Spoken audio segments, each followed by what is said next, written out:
Hey everyone, welcome back to my channel. So in my previous tutorials, last few tutorials, I assume I have talked about one-way ANOVA and the results and how to interpret the results, how to check, the assumption tests and how to see and produce post hoc tests like two key comparison tests, etc.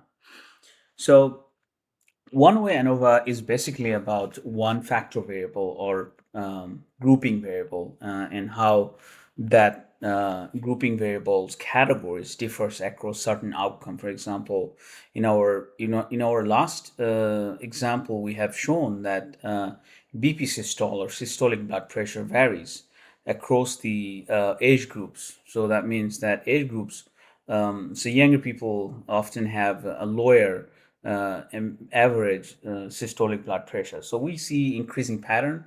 As people grow older, they have higher mean systolic blood pressure. So this is very simplest form of ANOVA. However, so when we talk about um, two-way ANOVA, that means that adds another layer of complication, so complexity. So that includes another factor in your predictor part of your model, right? For example, if you have like age group as your factor variable, now you have also, for example, you can add sex, another factor. So how can you interpret or formulate your research questions if you really run two-way ANOVA? So for example, we know that there's increasing differences across age groups in systolic blood pressure. Now the question becomes, if you add sex, for example, is that increasing trend same for males and females? Maybe it could be different for males than the females, right? It may not be same for both. So the values of one group or one factor depend on the values of the other factor, which is the sex in this case. So therefore, this is also called interaction effects, right? So if you were to run a regression instead of ANOVA, you would call it interaction effects. Here we also call it interaction effects because that's the very idea of two-way ANOVA, right? So we explained so far what kind of research question you can answer by using two-way ANOVA, right? So you have two factor variables instead of one. So that is the condition of two-way ANOVA, and how they interact is what is our main point of interest in doing ANOVA analysis. So for example, you can see there are two types of effects in hypotheses. The one is main effects and one is interaction effects. So the simple effects of age or sex separately is called the main effects, but when they interact together, they are called interaction effects. Uh, so this is the initial idea of what two-way ANOVA is. So let's use the same data set that we have used for one-way ANOVA and see how to do two-way ANOVA. So let's load the data we've used. So it's the same data set on public health and run the execution. And so the data is loaded, as you can see on my Stata interface, and you see the name of the variables on the right hand side. And so we are ready for analysis, right? So before doing that, we need some descriptive statistical analysis. So let's tabulate age group and sex, because these two are the factor variables, and then summarize it over a BP systole, which is our outcome variables, and add means. So let's see what this means and run the code and see that age group and then sex, and this is all for mean systolic blood pressure. As you can see, this we have added means that BP systole or systolic blood pressure mean scores are given for age group and also disaggregated by sex. So what do you see actually here, right? So in our previous analysis, we see, if you look at this total, it means that irrespective of gender or sex, you can see the increasing pattern over here.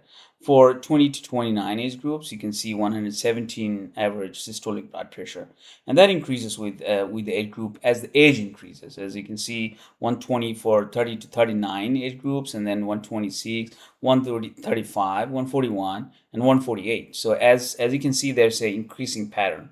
You can see this trend over these age groups, right?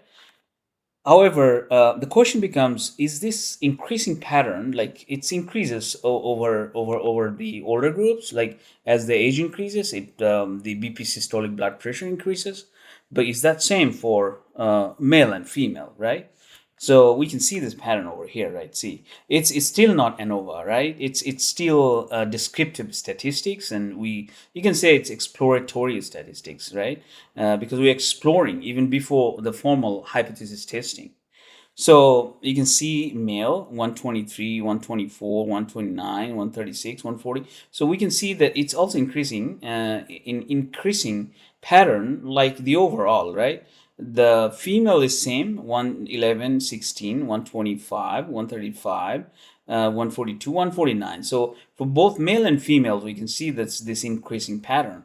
However, what's the is there any difference between male and female? Let's compare. So for 20 to 29 age groups, the average systolic blood pressure is 123, whereas female 111. So you can see for the younger group, you can see a significant difference. We can't see significant because we haven't tested yet in a formal testing. So significance in statistics is a special word. So we don't use that, but we see a high difference between male and female in younger groups. And if you go further down, you can see at the middle ages this difference between male and female kind of shrinks. So they are coming close. The gaps is being reduced. And so if you go farther along, like 60 to 69, 70 plus, you can see for male 140, and while female is 142. Females now is greater in number than the males. And same is true, even increasing for 70 plus groups. So what pattern you see here is that at the younger ages, males have higher average systolic blood pressure than the females. At the middle ages, you can see that that difference is shrinking, and towards the end, like the very older groups, like 60 and 70 plus, we can see there's the differences is now that the females have higher. So that's exactly what the interaction effects look like. So overall, we can see that the age, as they grow older, the effects of age is different for male and female. So that's exactly what interaction effects is. So again, this is still exploratory and descriptive statistics, and now we're gonna move into um, more formal testing, right?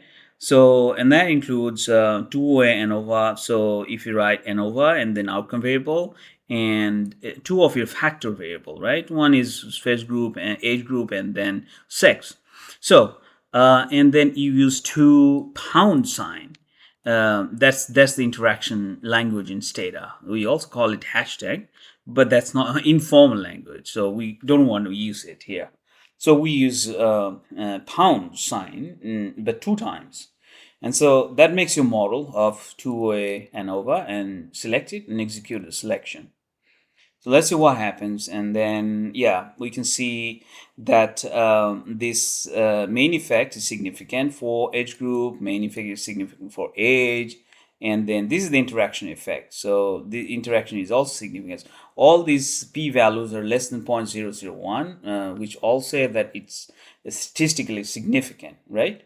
So so that means we see the significant interaction. The null hypothesis, as we have seen before, that null hypothesis is no interaction. But here we see that there is interaction, meaning that so the effects of age group on systolic blood pressure vary by sex, or the values in age group actually depend on the values in sex. So that's the way of interpreting these interaction effects, meaning that one variable's effects is dependent on other variables' effects. other factors effects. So that's the very interpretation of uh, two-way ANOVA. Okay, so then so that's the interpretation, and then we move on to so far so good. We now have interaction effects. We find the significant effects, and now we move on to estimated marginal means and interaction plot. So this is more like a visualization part of this analysis, where you can specifically see in the plot where those directions and differences are. First, we produce the predicted means, which is very model adjusted. So let's rerun this model, because these are post hoc, and so you need to rerun this. So we rerun this model, and then we can produce estimated marginal means for each S by 6 combination. So, and I'll interpret what this means. So margins and age into 6. So now we can see that this predicted means, which is model adjusted, again, this predicted model adjusted means is kind of different from the raw means. And when the data is balanced, then you should expect to have raw means very similar and close to this predicted model adjusted means. However, this is very essential, especially when you have unbalanced data. That's when actually you need this very essentially, because this without this, you're going to miss an important point, that with this model adjusted predicted means, that actually adjust for the sample sizes, which is not the case for if you want to produce just the raw means, right? So that's important protection here if you have this model adjusted means. And so now let's interpret this table. So you can see 20 to 29 male. They have 123 systolic blood pressure, right? And this is also significant, and so you can see if this confidence interval does not include any zero. No, this is the another interpretation, so let's not be confused in this. But you can see these predicted values, mean values, for this group when they're male, and this group when they're female, and this group when they're male. So you can see the difference, right? Male and female difference towards their young age. The similar pattern we have seen before, 129, 125. So they're pretty close to that raw means, because we have told that it's a balanced data. That's why we have seen a closer thing. So we have seen this. But then in margins plot, what we are going to do is using this number in the plots, so that you can see it more visually. So many people are visual, and so they prefer that. And not only that, professionally, if you are a professional researcher, then you must need this, because if you're writing for a journal, then the journal reviewers is going to ask you for the plot. And not just that, the plot thing makes it more interpretable and more easier to understand, even for a lay person. So let's reproduce that plot to see how this number looks like.